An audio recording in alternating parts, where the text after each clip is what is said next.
na RDC, Molobeli Babino, Edi Isango, a Koyamba Moko na Baye, Bazali na Bitumba, na COVID-19, Ezali, professeur Roger, Oyazali Mokambi, ya task force, ya Roger Kamba Wazali Mokambi, ya task force, pe conseiller, ya président Félix Tshisekedi, na misala ya COVID-19 yambo na okende musika tubandi kopesa bino sango te ete lelo kolanda bulletin ya INRB bato bayibani kozala na COVID-19 bazali na ekolo Congo démocratique na motango ya 359 toloba ankama misato na tuku mitano na libwa bango bayibani kozwama na COVID-19 25 bakufi kasi sango malamu mpo 45 tope tuku minei na mitano nde babiki toko yamba bongo mokambi ya task force tope misala ya bitumba na COVID-19 oyo esimbami na présidence ya ekolo Congo démocratique bongo azali Dr Roger Kamba. Mbote Dr Roger Kamba. Mbote ndeko Edi Sanga boniyo. Sango malamu ezali ete bato babiki baleki na motango mwa mingi tokomi na tuku minei na mitano na ekolo Congo démocratique tango ke bato pe bayebani kozwa ngo bakomi na 359 mpona nini boye bato bazobika bakomi ebele kasi bato bayebani na kozwa bokono oyo bakomi motango ebele eza koexplike na nini? Ndeko wana penza nde esika toyebaki ke tokokoma ekozala bongo bato oyo bazobela oyo baza positif bakozala ebele na baoyo mpe bakokufa toyebaki ke ekomata mingi te na ndenge ke tobandaki deja na mboka na biso kotraite kopesa bakisi na bato nyonso tu oyo bamonani ke baza positif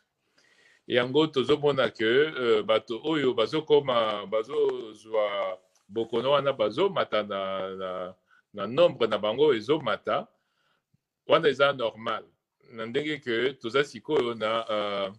na septième semaine donc toyebaki ke à partir ya ba 7e 8e semaine nde nombre ya bato wana ekomata mingi mais na ndenge tosi tolobelaki bino stratégie na biso ezali ya kopesa moto nyonso oyo azali positif kisi azala na bokono te mais tant que résultat elakisi ki aza positif topesi ye kisi yango wana na banzi ezokitisa nombre ya bato oyo bazokufa. Toyebi te confinement esalami mais esalami kaka na commune ya Gombe oyo ezalaki bongo eza bongo considéré lokola épicentre ya bokono yango bongo lelo soki otali na baproportion tokoki koloba na 359 wana mingi baza na Gombe to nini po toyebi ke na baprovince eza mingi mpenza te na province ya Nord Kivu ezali 5, 3 na Goma, 2 na Beni, na Sud Kivu ezali 6, na Ituri eza mibale, na Kulu eza moko. Donc tokoloba ke mingi na bato oyo baza mingi na centre na Gombe. Baza na centre ya Gombe parce que bokono wana ebandaki na bato bautaki mitambo bautaki poto ebele nde bayaki na bokono wana na ndenge bino moko boyebi na bamboka nyonso bokono wana ezouta na bato bazotambola bato bazozwa baavion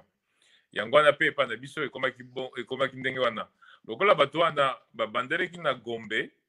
yango wana bokono ekotaki nano mingi na Gombe mais sikoyo baoyo bazouta libanda baza lisusu te bokono toza nango sikoyo ezali oyo bato bazozwa awa na ndenge wana tokanisi ke kala mingi te bato bakozala na bokono na libanda ya Gombe bakozala mingi koleka bao baza na kati ya Gombe bakomi nyonso esi ezwi moto ata moko mibale en tout cas tozomona sikoyo ke bokono wana ekomi sikoyo biso oyo tozobenga épidémie communautaire donc sikoyo eza lisusu bato bazota libanda te eza bato ya awa yango wana tosali confinement na Gombe liboso parce que ebele bazalaki na Gombe ezalaki bongo mpo tokata transmission donc virus etambola mingi te mpe nsima totala bato nyonso oyo bazalaki na contact na bato bazalaki na bokono mpo tosala bango test yango wana nde tokangaki Gombe. Bokangaki Gombe kasi olobi kala mingi te motango ya bato oyo bakozwama na bokono ekozala mingi bato bauta libanda bongo engoloba nini mosala boseli na Gombe eboti mbuma te? mosala eboti mbuma mpo soki botali bato oyo tozwi na bokono bao bazoya kokota na Gombe parce que lelo tozali confinement ya Gombe eza te ke tozokontrole kaka na kati ya Gombe tozokontrole te mpe bato oyo bazokota libanda bazokota na Gombe yango wana ezopermettre ke todiagnostike bato oyo bazotambola na banzela avantage ya liboso yango wana. Avantage ya mibale ezali ya kobongisa bisika bato bazokenda na Gombe c'est-à-dire kotia baproduit mpona kolongola virus na babâtiment administratif na babâtiment officiel. Ensuite avantage mosusu ezaliaki ya koprotege mingi bato baza libanda mpo bato ya Gombe oyo esika bokono ezalaki mingi bapesa bango bokono mingi te yango wana bozomona que 7 semaines après toza na 359 bato bazobela bato bazwi virus toyebi ke tozoteste mingi te ke mpe bato mosusu baza nango tozoyeba te mais au moins bazopresente basigne te donc wana toyebi yango sikoyo so botali bamboka mosusu na 7e semaine bato baza mpenza ebele mingi yango elakisi ke tofrene bokono mpenza te parce que moyen kofrene yango mpenza eza te botalaka na bamboka mosusu mais tozoralentir yango na bastratégie oyo toza nango ya kolandela bacontact ya bato bazobela soki moto abeli tozwi ye tolandeli bato nyonso aza na bango contact wana tosalaki yango na Ebola donc toyebi ndenge ya kosala e yango wana tozosala yango mpe lisusu. Est-ce que sikoyo tokoki koloba boko atteindre pic mokolo nini mpo na bamboka nyonso tomoni bazotala lokola ezalaka na mathématique emati motango emati ti ekomi na un niveau esuki balobi awa tobandi koaplatir to mpe tobandi kokitisa motango na bato tokoki koloba nini mpo etali Congo?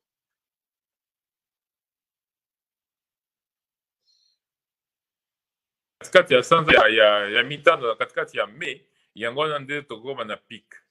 donc awa tozomata nanu toyebi te ndenge nini pic wana ekozala parce que awa toyebi te soki courbe wana ekozala neti na poto neti na Amérique ou bien ekozala ndenge mosusu na ndenge tozomonela tokoma na pic wana na mi-mai pic ekoma na mi-mai mais tokoki koloba nini boza na bamoyen suffisant tomonaki tomoni na information sango epesami ke Chine epesi mwa makoki eye korenforcer est-ce que lelo tokoloba ke Congo eza prêt sur le plan matériel est-ce que boza na barespirateur na motango esengeli est-ce que eza kaka na Kinshasa est-ce que eza bisika mosusu mpe? Bon, en tout cas, moto ata moko te mboka ata moko te na mokili oyo kolobaka eza prêt mboka ata moko te boyino moko bomoni Amérique ndenge ezali bomoni aki Italie bomoni France bomoni Espagne bomoni bamboka nyonso wana mboka ata moko te eza prêt biso mpe toza prêt te parce que moto akozala prêt aza te mais mboka na mboka ezwi stratégie na yango bamboka neti ya poto ezalaki stratégie ya koloba soki moto abeli bazotala soki azaka na basymptôme ya mike bapesi ye kaka baconseil ya kotikala na ndako komi surveiller soki akomi na basymptôme babandi kopesa ye badoliprane babandi kopesa ye bakisi kaka ya fièvre nde soki akomi sikoyo na bokono mingi akoti na réanimation wana sikoyo babandi kopesa ye baoxygène babandi kopesa ye sikoyo bakisi neti bachloroquine na baantibiotique oyo tozopesa biso stratégie wana tondimaki yango te parce que tolobi biso tokondima te tokenda na mutu malembe ti akoma na réanimation parce que bongo ekosenga ke tozala na bamashine ya réanimation ebele biso tolobi mutu azala positif soki akomi kaka positif azala na signe te tobandi traitement. Pourquoi tozosala ndenge wana po tozoboya ke mutu akenda ti na réanimation parce que tout simplement toza na bamashine mingi te, toza à peu près na une cinquantaine, une soixantaine ya barespirateur. Mais mpo na ngai eza stratégie ya koloba toza barespirateur mingi totondisa bisika mosusu, je ne crois pas que eza stratégie ya malamu, parce que bomoni bamboka oyo eza barespirateur mingi tozwa ata États-Unis d'Amérique yango moko oyo mpenza ke eleki mokili mobimba, bomoni bino moko ndenge nini bato bazokufa na réanimation. Donc malgré bapareil na bango baza na bato ebele bazokufa, yango wana stratégie na biso ekeseni ya biso ezokoloba tozela te totraite mbala moko mpo kisi wana ya chloroquine toyebi yango, peuple na biso asi ayebi yango, donc tozomona te ntina kozela moto abela bongo tobanda pesa yango. Donc c'est cette première stratégie là. La stratégie wana toza na bakisi mingi parce que nous avons en tout cas plusieurs milliers de doses ya bakisi oyo tokopesa bato. Na siko tozaka na 359 personnes oyo baza positif, donc toza nano na marge ya bakisi mpona kopesa bato. Mais en même temps tozobongisa pe quand même baservice ya réanimation parce que bato mosusu malgré traitement bakokoma quand même na réanimation. Yango wana tozobongisa baservice ya réanimation. Sikoyo otuni soki biloko nyonso wana esiko mpe na kati ya baprovince nakokosa bino te na baprovince mingi eloko moko ekoti nanu te. Mais lokola nous avions réagi vite que tokangi baéroport na biso mpo bato bauta libanda bazala te mpe tokangi Kinshasa mpo bato ya Kinshasa bakenda na mboka te, yango wana bozomona ke na intérieur toza na 5 cas na Kivu, na Nord Kivu, 3 cas na Sud Kivu, 2 cas na Ituri et puis 1 cas na Idiofa. Donc ça montre bien que stratégie na biso ekeseni. Donc tozobongisa malembe po tozala na capacité ya kodiagnostiquer ya kosala batest na baprovince nyonso mpe tozala na minimum ya réanimation na baprovince nyonso, mais ti sikoyo tokokisi na nyonso wana te.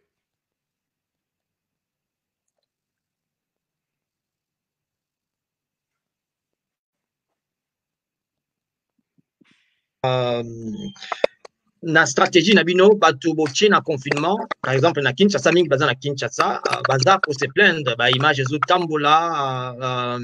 boutaka moto ya liboso ezala bato ya misusu balobi kutu mosusu akimi na centre cinquantenaire. Est-ce que prise en charge yango ezosalama mpenza malamu?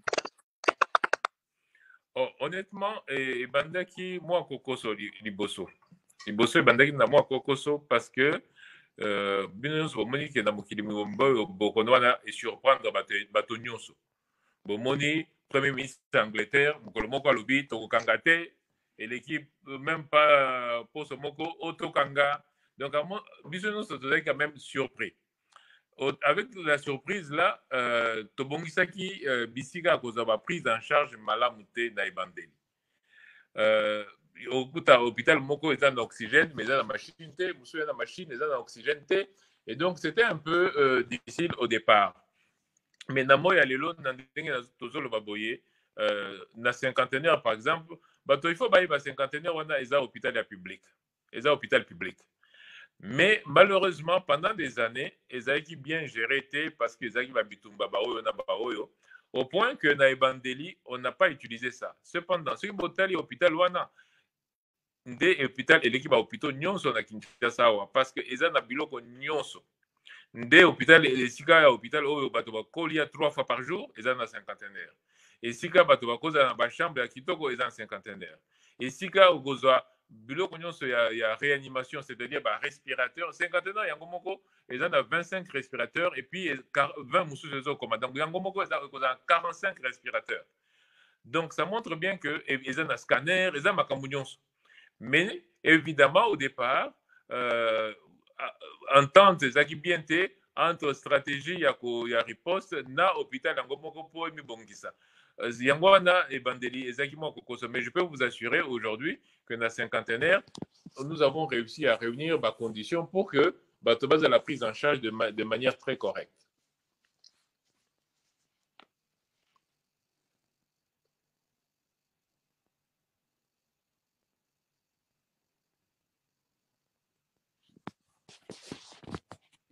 Bakisi oyo toyebi lokola chloroquine eza kisi moko eza étrangère te pa na biso eza étranger te na biso te na mboka na biso mais toza mpe na bakisi mosusu toza na d'abord avant tokende na bamakambo ya bachercheur toza na docteur moko ya congolais ye moto abandaki makambo ya artemisia lelo tomoni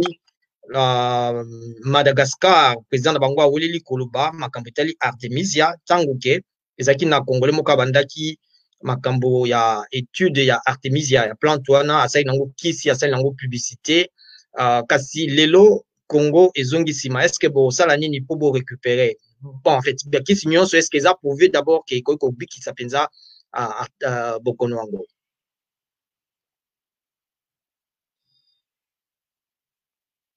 docteur ya congolais wana kombo na ye Jérôme Munyangi toyebi ye malamu toyebi misala asalaki déjà toza kosala na ye toza kobongisa na ye makambo ya artemisia avant bamalgache baloba mais il faut koyeba ke na makambo bamalgache balobaki président Madagascar alobaki ezalaki déjà na protocole ya docteur na biso wana mais docteur na biso wana na régime passé batungisaki ye mingi mpe akimaki mboka na ndenge tozoloba boye aza libanda ya mboka biso tozalaki déjà kobongisa mpo tozongisa ye na Kinshasa na ndenge tozoloba boye kala mingi te na banzi akozala déjà asi akomi awa tosi tobandi déjà mosala wana ya artemisia bon sikoyo mpona koloba mpona artemisia yango toyebi ke eza kisi mpona bokono ya paludisme oyo tobengi malaria mpe ezosala malamu traitement wana eza efficace na bamisala docteur wana asalaki elakisaki déjà ke bana baza kozala su na baabsentéisme mingi te na baklasse mpo leur bazomela masanga wana ya artemisia na ntongo baza kobela lisusu mingi malaria te mais toyebaki déjà ke na kati ya masanga wana ya artemisia bokono mosusu lokola bilharziose oyo bakongolais nyonso bayebi yango mpe ezobikisa yango mais toyebaki déjà aussi ke ezobikisa bamaladi mosusu oyo euti na bavirus donc docteur wana asi asali mosala mingi mpe likolo ya régime passé na bamakambo aza kosala ye akimaki mboka biso tozobunda mpo azonga mboka na banzi kala mingi te soki obengi ngai tokozala na ye tozosolola na ye si azaka ye moko te baprotocole eza ebele tomonaki par exemple Michel Ekwalanga oyo azolobaka ye abandaki makambo ya chloroquine banda kala epe basusu bazoloba makambo mosusu et même bapraticien est ce que bozozwa bango nyonso en compte est ce que boza na mayele stratégie ya koluka kobenda eloko moko na oyo nyonso bato baopropose wana ya solo docteur Ekwalanga professeur Ekwalanga na oyo nayebisi bino notre ami docteur Jérôme Munyangi oyo ya artemisia tozobenga bango nyonso na Kinshasa tosi tobongisi mpo bango nyonso bakutana na Kinshasa tosala équipe moko oyo ezotala bakisi oyo tokozwa na matiti na biso mpo bamatiti na biso eza bamatiti epesaka bakisi ebele na mokili oyo outi na bamatiti toyebi yango très bien mais ndimela te parce que eza responsabilité par rapport à la population il faut totala baprotocole oyo mpenza epesi résultat ata soki badimi yango nanu te na niveau mokili mobimba mais biso moko to na bascientifique oyo bakondimaka non oyo esalemi na bacondition moko ya bien tokopesa yango sikoyo population parce que biso en tant que baresponsable tokondima te population na biso amela kisi moko mpo motu moko alobi ngai nayebi parce que soki kisi wana amelisaki peut-être bandeko na ye misato mitano babiki tokoloba te ke bopesa sikoyo bato nyonso ya Congo parce que boyebi te bacondition nini bato wana bamelaki kisi wana boyebi te bacondition nini kisi wana esalamaki donc c'est important pour nous pour d'une part kosalisa bandeko na biso et utiliser basavoir ya mboka na biso mais d'autre part aussi kozala responsable par rapport ya badécision tozozwa mpo topesa bacongolais bimelamela te donc c'est pour ça que bato oyo tozomona ke baza bato ya malunga nayebisi yo tozobenga bango neti ndeko na biso Munyangi mpo oyo ya artemisia na professeur Ekwalanga azoya kutu na équipe na ye mobimba awa na Kinshasa mpo basala mosala esika moko toyeba kokenda liboso Pour la chloroquine, tu as déjà misala professeur Ekwalanga, tu as déjà le protocole na biso bande bandeli tu as chloroquine, tu as antibiotique, le cas là professeur Koloba, mais bakisi musu ya bakisi c'est compliqué à produire et tu as nangwa wate yangwana protocole na il faut te valider ango, mais en même temps il faut tout à la réalité à cause bakisi wana pour bato ebele. Donc chloroquine to cause ango pour na bato ebele, azithromycine to cause ango pour na bato ebele, mais c'est comme une interféron. Et comme bakisi pour na cause ango pour na bato ebele, eza moi parce que ebi ki ba cubain par exemple bazo salango to su to solo ina ba cubain, donc tozo tala makambo nyonso wana tozo négliger ango te. Na bosanaki koloba na introduction na ngai ntango na présenter yo ke ozali pe monganga ozali pédiatre osokipaka na yango na bosani mpe koloba eza na mosusu monganga ya mayele moko bantangu pesa soki nakanisi malamu pharmacien ye kuta misi kisi ezotekama deja na ekolo Congo démocratique na Kinshasa oyo asala bakisi lokola toyebi bamanatia bamana mosusu abengi moko kombo nango mana covid eske otalaki likambo yango deja totaleki yango ndenge nayebisi yo tozotala bakisi nyonso protocole par protocole parce que bokono eza ya sika tokoloba teke biso bakongolais tozalaki déjà na solution eza ya sika okomona epa na biso il faut juste qu'on se rappelle que quand ya liboso ekomaki le 10 et todiagnostique yango le 10 mars c'est-à-dire que esali 1 mois et 10 jours ça veut dire que soki moto alobi nazalaki déjà na kisi tokotuna me ozali kosala badiagnostique yango ndenge nini mpo maladi yango ezalaki nanu te peti sikoyo mpo tolobaki moto aza positif tozosala test wana ezosalamaka esika moko na INRB sikoyo soki moto ayebisi biso nazosoigne déjà tokotuna ye me bato ozosoigne wana diagnostique na yo osalaki yango ndenge nini ozwaki batest wapi batest wana ezoleka na laboratoire nini bozo comprendre pourquoi est-ce que c'est pas parce que moto alobi pe moto alobi na sina bandi koteka ke biso tokondimaka ndenge wana biso tokoloba ok peut-être que kisi na yo ozosalisa bokono mais bokono wana est-ce que ezali covid parce que mpona covid toyebi ke test il faut ezala positif mpo tondimaka ezali covid po so test eza positif te tokoyeba ndenge nini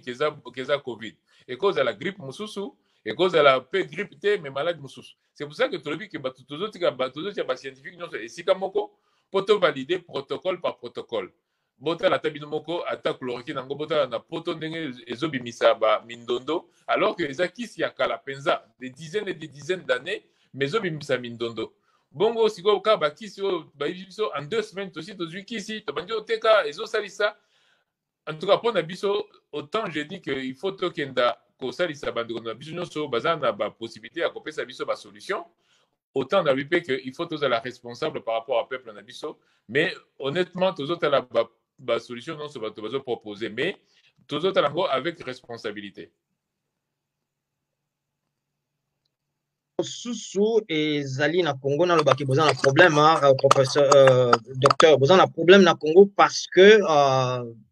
est-ce que bozosala sensibilisation malamu parce que mingi na bato bazaki na centenaire bazondima te ke bazaki maladi ezala même cas ya liboso ya moto bobimisaki wana ki aza nango ye awangani alobi aza maladi te auti na ye poto bokangi kuna azosala signe moko te sur le plan sensibilisation mpona oyisa moto akoki kozala même na maladi na virus wana me asali maladi te na makambo lokola masque lelo kutu daye problème ezalaki tozongela yango bozosala nini exactement? Bon, déjà pour la sensibilisation, encore une fois, je dis, il faut quand même dans moi se rappeler que ça fait 40 jours seulement que qui maladie est comme 40 jours. Donc, tout ça dans nos présents dans maladie. Ça veut dire que erreur est celle qui n'a et que tous que les gens je parle là en termes de communication. Mais si biso il faut te bande qu'on a biso comment ils sont. Yo munganga ebisio que to sali test na yo est positif. Yo ndeko na yo moko aleki alobi ndeko na nga zobela te bazo kosela makambo kala mingi te tomoni mwasi na yo pe test ekomi positif mais yo moko zoloba eza maladi te bazo kosela nga makambo sikoyo biso plaisir na biso ya kokosela yo likambo eza nini parce que bakisi tozopesa yo gratuitement eza te ke tozotekela yo esika tozotia yo na hôpital eza gratuit siko tina na biso ya kotia yo na hôpital mpona ya sengo eza nini? Deuxièmement, botali na mokili mobimba ata bapremier ministre ata baprésident de la république soki abeli alobi ke nazwaki bokono wana mpona nini epa na biso ezokoma makambo ya soni ya kobomba. Et pourtant toyebi ke soki tobandi traitement mbangu avant okoma na kote ya malade makasi oyo okenda ti na réanimation okobika na yo. Mais alors il faut quand même que ceux qui ba vidéo ezocircule bato mpe bazalaka na komituna me ndenge nini mutu bazopesa kisi ya gratuit, c'est pas que bazosenga ye mbongo, ndenge nini mutu bazotia ye na chambre ya gratuit na hôpital bazosenga ye rien. Pourquoi est-ce que mutu wana bakosela ye likambo kaka mpona plaisir ya koloba tokoseli likambo? Bon, banda alobaki wana sikoyo tosi tokomi na 25 morts, sikoyo tosi tokomi na 359 bato oyo baza positif. Donc bango nyonso wana bakoseli bango makambo. Moi je pense qu'il faut tozala la peine à moi recul ceux qui tozoyoka ba makambo bato bazoloba, parce que très honnêtement je crois que ba vidéo ebele ezotambola bino moko boyebi ba congolais ndenge balingaka kosala ba buzz. Mais la réalité est que au début, il y avait Bakokoso, mais ça s'améliore beaucoup. Exemple, les taux de mortalité. Je vous donne par exemple un chiffre. Ça fait 4 jours que Moutata Mogote a koufi. Mais pas d'habitude, ça fait 4 jours qu'on a 0 mort. Donc, il faut pas qu'on dimanche, ceux qui m'ont dit que moi, il faut pas qu'on dimanche de temps en temps. Nalobi que vous en avez un problème parce que quand tu l'es là, motomo kufi tango toyoki tozui sango ils a confirmé ba policier ba kinda ki po ba kotinda bato balata ba masque mwasi moko azuki na likolo mosusu a kufi na masasi likambo yango esalami ndenge nini bino bozolanda yango? Honnêtement, c'est oui, nous avons. Les Congolais doivent toujours se rappeler ici qu'il y a une Touti. Touti na musika penza par rapport à la force de police nabiso, par rapport à Boka nabiso en général. Touti penza musika. Le désordre, l'indiscipline, ba policier baza na pasi moko ou finalement bazo tunkisa bato pamba pamba. Donc vraiment Touti musika. On fait des gros efforts pour que cette police devienne de plus en plus responsable, paix et zala républicaine. Mais on a de temps en temps des abus, et de mon point de vue, Motoakou finalisa, si pour la masque, mais c'est gravissime. Parce que, masque d'abord, toujours conseillé en gros, toujours comme obligatoire, mais tu as vu que pour la recevoir masque, tu as vu un bon côté, tu as vu en gros, que toujours ça là effort pour tout ça, masque, il y a coupé ça. C'est vrai que Miti ne veut pas gouverneur, mais il faut de temps en temps payer tous à moi. Ce n'est pas parce que Balobi, quand on a un masque, que aucun doit être mutualiste, si pour un masque, si on a obomié pour se protéger, finalement, comme il a résultat. Donc, je pense effectivement que abus doivent être punis, ça c'est clair, mais il faut aussi que la police n'abisso, il faut qu'on bongisse en go, qu'on améliore en go, et c'est le travail que nous sommes en train de faire pour Batikaka, Bizarre Nabango, il y a des années et des années. Baza ko fonctionner kolia na likolo na mkongo bato nde basoda na biso baza kolia. Donc il faut vraiment penser que on fait des gros efforts pour avoir un pays assez normal. Notre pays na biso ezaki normal te. Makambo nyonso eza kokenda ka de travers. Otala bato bauti poto, otala bato bazali awa, otala bato na misala. Donc pays na biso eza penza kokenda de travers. Donc là on est en train de faire des efforts et malheureusement abus pe na bavure ezo salema. Et vraiment, c'est déplorable. Et nous, on est les premiers à regretter que Moutoua Koufa, parce qu'elle s'est protégée. Vraiment, ils n'ont pas si ming. Toujours rappeler qu'Ozali, d'abord conseiller, il y a président, conseiller spécial en matière de maladie, il y a président Félix Tshisekedi, puis Ozali, Mokambi, il y a Task Force, il y a Bitumbana, Covid. Question, Ozali, fonds de solidarité, Topeli Benga, il y a Boyokani, il y a Bondeko, président Salaki, ordonnance Sebimaki, est-ce que Bandi ko sala lama, batu bazo ko pesa misolo, tope bazo ko pesa lisungi na bango? Bon, en tout cas, pour na bato bazo pesa misolo, batu basi ba bandi ko benga, misolo na badon mususu. Mais pour na fond wana, na ndenge président Emoko lobby, fond wana sikoyo, parce que biso tolingi penza que transparence ezala na fond wana totiango na maboko ya bakambi église. Donc président ayambaki avant-hier ayambaki évêque ayambi basango ayambi bato ya baéglise ebele mpona koyebisa bango bon en tout cas tolingi solidarité bakongole basalisa bandeko na bango mais tolingi mpe bino bozotala ndenge nini bafond yango ezokota mpe ezobima mpo toboyi ekoma o bazwaki mbongo boye basalaki boye yango wana fond wana il faut sikoyo ebanda kosala. Mais je vous informe déjà, même si ce n'est pas encore officiel, que Kozala Namaboko et Abasango, bien sûr, Bissot Talango en tant que présidence de la République, mais la gestion d'Ango et Kozala Namaboko Abasango. C'est un petit peu ça la situation d'aujourd'hui. Donc,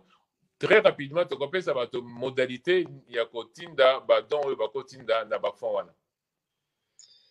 Likamuso ezali ete bato bazolela na bamboka mingi ata kaka ya awa te bazozwa bato na charge mpo bavandi na bandako bazosala te misala ebele ekufi bazoloba même confinement bozwaki problème na Kinshasa sur ce plan là bozokanisa kosala nini?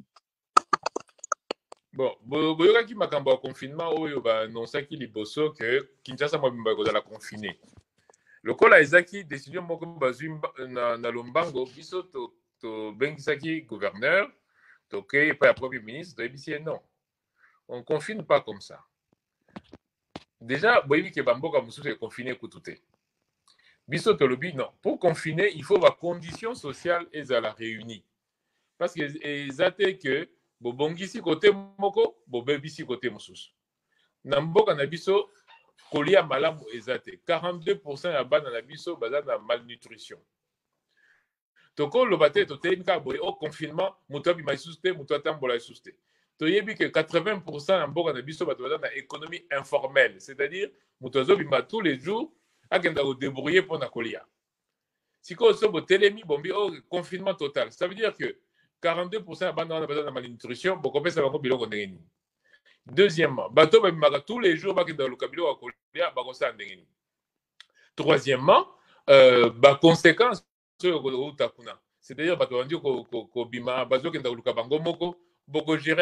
donc il faut un confinement et ça na mayele botali comme vous avez vu bambo comme sous Bénin boya ko sala ko confinement balobi to ko kate confinement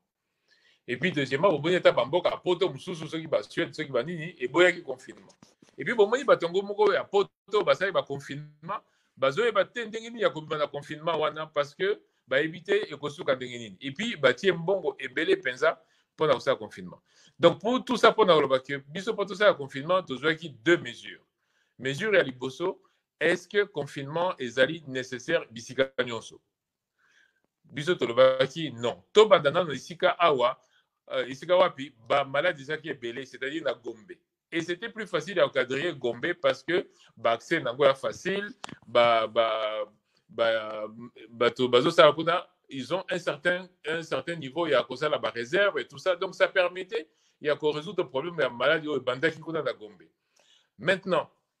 ce qu'on a pris aussi comme mesure, c'est de surveiller les contacts de tous les malades aux Anagombe, aux Anagombete.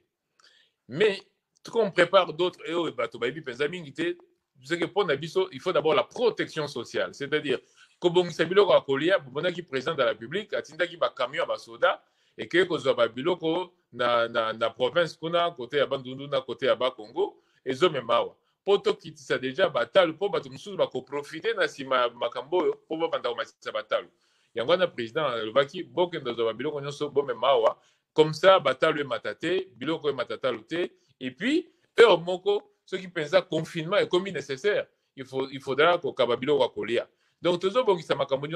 que tu as dit que tu as parce qu'il ne faut pas que solution soit et à collecter sous ma B par rapport à problème que tu résoudre.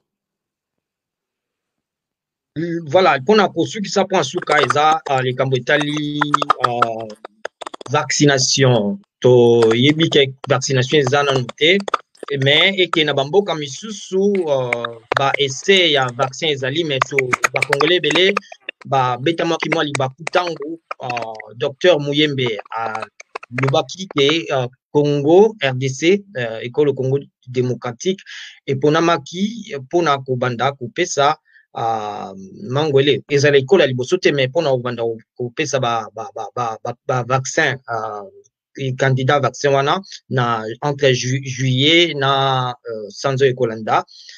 kasi likambo yango eza penza polele po azongelaki maloba na ye likambo yango penza eza ndenge nini oyebisa bana mboka na bamboka mosusu mpe nakanisi lokola baawa pene bazali kosala mwa bateste na yango yebisa biso yo mpo oza docteur likambo yango eza ndenge nini. Bon, ndeko edi nasi napesaki deja eyano na motuna wana me nazobandela mpona kosala vaccin na mboka bateste ya vaccin mpona kosala bateste ya vaccin na mboka ezali na badécision mibale. Décision ya liboso ezali esalema na seko oyo babengi comité d'éthique oyo kotala makambo nyonso ya bateste wana eske ezoremplir bacondition nyonso tu mpona kosala test ezala awa ezala bamboka mosusu c'est comme ça wana condition ya liboso donc comité d'éthique. Condition à mibale, et c'est un mot important, oyo bato il faut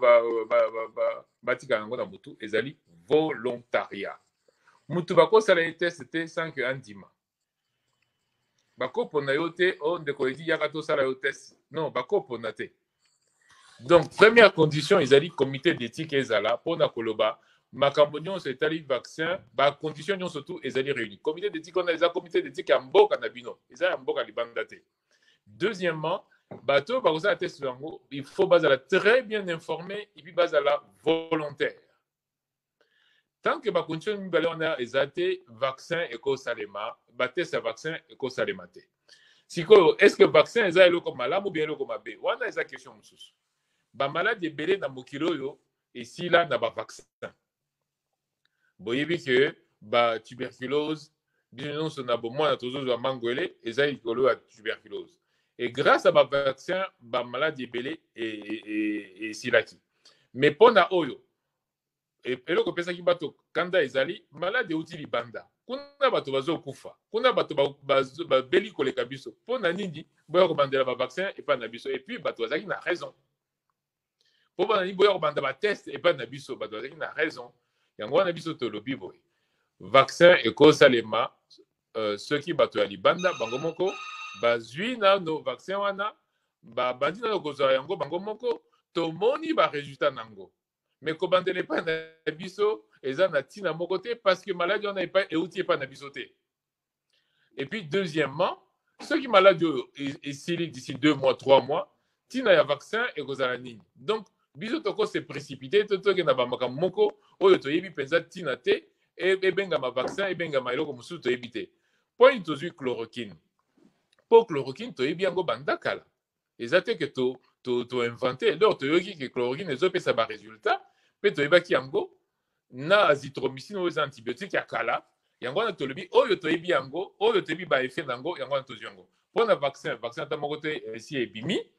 et ceux qui pona usala ba test ba mandana no bisika oyo ba moni que baza ba malade belé ba ko sala ba test na bango. Et puis, il faut toujours penser qu'il faut comité d'éthique ezala na boutouaz à la volontaire. Voilà où on a le bapon dans ma cambo vaccin. Olobi likambo tali azithromycine moi nungu eza pona kisi wana ba musu bolobi eza lokola moi anesthésie epesa bapesa yango pona bato Alzheimer ezoboma bato tout ça na Congo bondimi ka kopesa bato bongo wana pesa ndeko nasiki moi mukie parce que eza munganga mutozo seka. Moi, comme je n'avais pas vu liboso, naza pédiatre et nazaki pédiatre chef de service na Canada. Na koyi bisayo que kisi wana d'abord eza kisi ya kala pesa tozo pesa ngo ba bébé bana mike na Canada. Ba ezo pesa na mukili mobimba. Congolais de temps en temps, il faut payer atika koyoka kobimisa ba makambu ye moko. Azito misine eza kisi na bisote eza kisi ya mukili mobimba.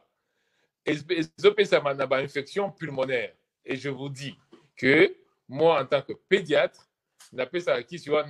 pratiquement tous les jours parce que les enfants infectés au niveau pulmonaire, c'est tous les jours. Et on a na Canada. Donc, c'est ça qui c'était Batindeli Congolais,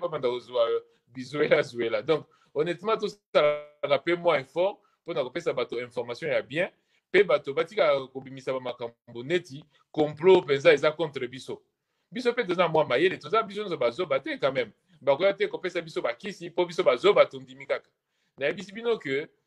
mpo na bokono oyo ya covid bakisi ezopesama gratuitement mutu tozotekela mutu moko kisi te donc tokoloba te ke non mpo bozozwa yango mpo na tina tokozwa yango na ntina nini alors que toyebi ke bato bozozwa yango ya pamba gratuitement. Donc je crois qu'il faut ba fantasme mosusu pe ici là et puis de temps en temps peuple na biso ça la paix confiance na ba congolais à mayele baza ebele na mokili mobimba bosa la paix confiance c'est pour mundela lobby bondimi ceux qui on a bino lobby boson di matenga lobby boy en tant que médecin qui suit na azithromycine to pesa banda bambula na bambula to yokana makambo te ke bato zo ba Alzheimer bato wana penza ekomi makambo mosusu penza na osukisa bakongole oyo bazalaki na étranger bazozonga tomwima makasi ezosalama bazongi na babelgique na bacameroun na bisika mosusu mpe oyo ndambo bazalaki na Dubai babandi ozonga balobi bakokoma lelo kasi ntango bazozonga wana bisika wana mpe toyebi ke bamaladi ya covid-19 eza mwa mingi bosala bango nini basu mpe baza na Chine esika babanda osenga banda kala bazonga esika mwa pasi eza. Bon, mais si vous avez une maladie, si vous avez une batela, tout ça, si vous avez une bazoya, tous autres chabango ici kamoko pendant au moins 14 jours, bango surtout bazo va test et puis test on a vous allez répéter 10 jours après. Donc tous autres on va risque pensater, mais ton côté capé bande konabiso n'a pas si li bandate parce que musu bazay tout na aéroport, musu basi bon aussi ici na ba hôtel.